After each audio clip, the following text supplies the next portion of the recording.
Selamat datang kembali di Filsafat untuk Pemula, serial video untuk pembelajaran online filsafat dengan mengenal 100 pemikir dalam 100 hari. Baiklah teman-teman, dalam episode kali ini kita akan membahas seorang pemikir revolusioner yang punya pengaruh besar terhadap sejarah politik modern. Pemikir itu bernama Thomas Paine. Mungkin terdengar asing bagi kita para pemula, tetapi karya-karyanya itu memprovokasi. Bagaimana tidak, Paine itu menjadi salah satu tokoh utama dalam revolusi di Amerika dan Prancis. Dia juga seorang pembela hak asasi manusia yang berani menyuarakan ide-ide kebebasan dan kesetaraan. Marilah teman-teman kita eksplorasi pemikiran Thomas Paine yang mengguncang dunia pada masanya. Pertama-tama siapa Thomas Paine itu? Ya, dia adalah seseorang laki-laki yang lahir tanggal 29 Januari 1737 di Thetford, Inggris. Dia adalah seorang Inggris. Paine datang dari keluarga yang sederhana, bukan bangsawan. Dan dia menjadi seorang penulis dan aktivis. Tapi sebelum menjadi seorang penulis, dia bekerja sebagai dalam berbagai macam profesi. Bahkan profesi-profesi yang pekerjaan kasar gitu ya. Contohnya seperti tukang pembuat sabun, penjajah barang, dan sempat juga dia menjadi seorang pegawai kantor.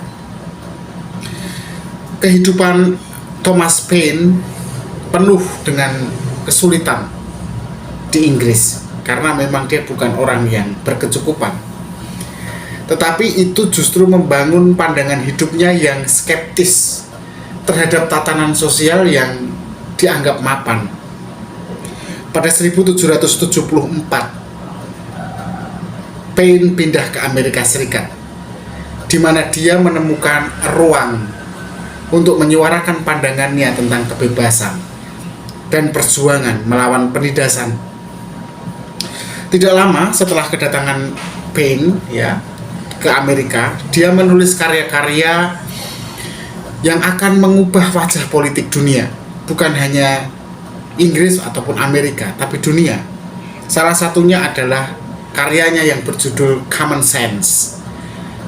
Karya itu menjadi salah satu karya paling berpengaruh dalam sejarah revolusi Amerika. Kok bisa?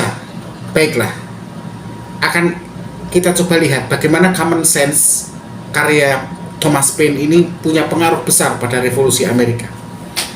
Jadi pada tahun 1776 atau 2 tahun tadi setelah kedatangan Paine ke Amerika, dia menerbitkan bukunya. Dan sebenarnya bukan buku ya, tapi semacam tulisan dalam bentuk pamflet di mana dia menyerukan kemerdekaan Amerika dari Inggris. Dalam karya itu, Paine menantang monarki Inggris dan membela prinsip-prinsip kebebasan dan hak asasi manusia. Paine mengkritik ketidakadilan sistem monarki, di mana seorang raja memegang kekuasaan mutlak dan menyatakan bahwa pemerintah yang adil itu justru harus didasarkan pada kehendak rakyat banyak, bukan satu orang raja. Common Sense, tulisan Thomas Paine itu tadi sangat populer dan diterima luas oleh masyarakat Amerika. Paine berhasil meyakinkan banyak orang bahwa revolusi dan kemerdekaan adalah langkah yang diperlukan untuk mencapai kebebasan sejati. Karya Paine itu juga mempengaruhi anggota-anggota Kongres Kontinental, jadi semacam Dewan Rakyat sebelum Amerika terbentuk ya. Waktu itu Amerika masih ada dalam penguasaan Inggris atau koloni Inggris. Nah, anggota Kongres itu terpengaruh oleh tulisannya Paine.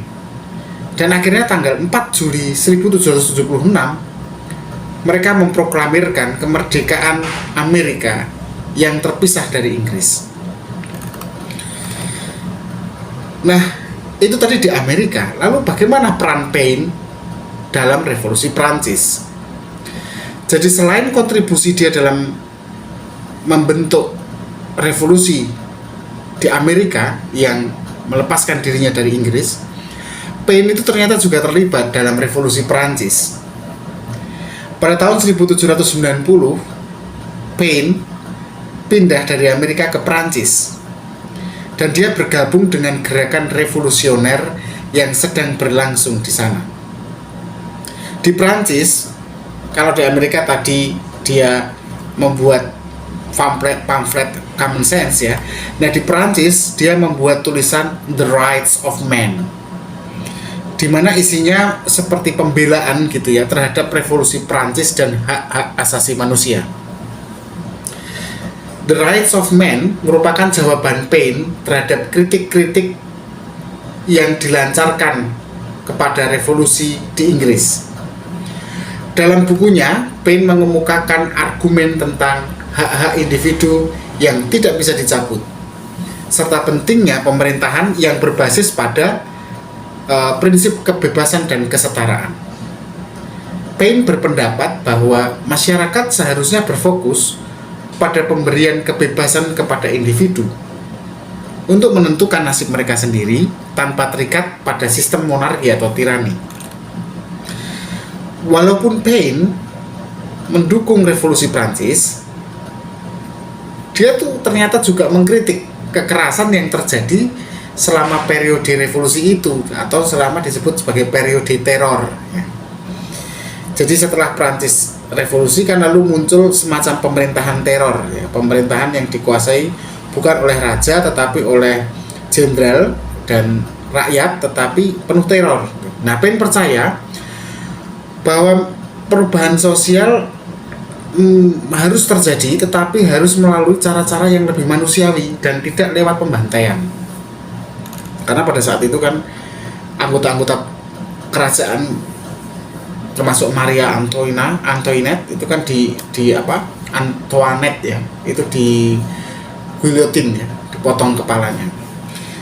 Nah, pemikiran politik Paine itu berfokus pada ini, kebebasan individu, persamaan atau kesetaraan hak, dan penolakan terhadap otoritas yang menindas.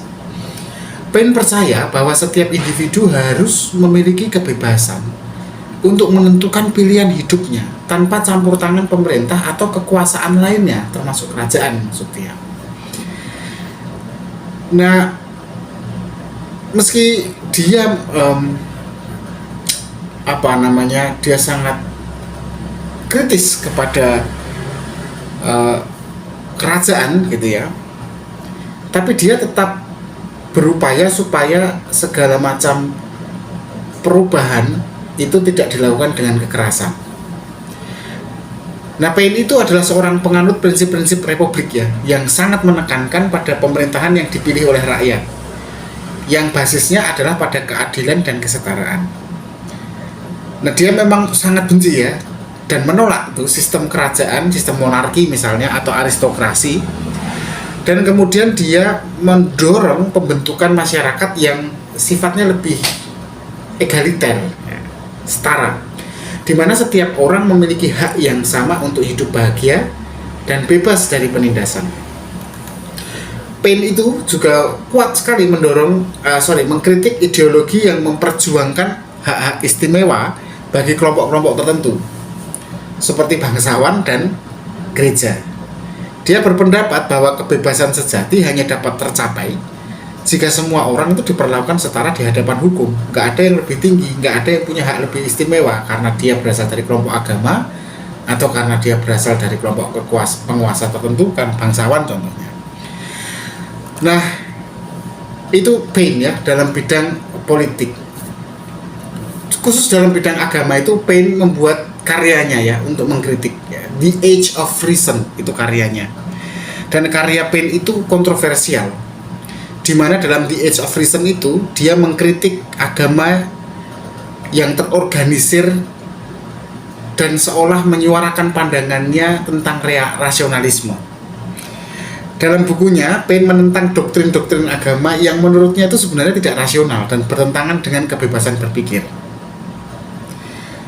Dia berpendapat agama seharusnya itu sifatnya pribadi dan berdasarkan pemikiran yang rasional, bukan dogma yang dipaksakan oleh institusi agama dalam wujud-wujud rasionalitasnya sendiri gitu. Nah, dia mengkritik klaim-klaim supernatural ya, klaim-klaim metafisik ya dalam ajaran-ajaran atau promosi ajaran-ajaran agama Katolik pada saat itu atau Kristen yang menekankan pentingnya akal sehat dalam memahami dunia dan kehidupan. Namun pandangan Paine ini tidak membuatnya banyak dicerca oleh teman-temannya ya, tetapi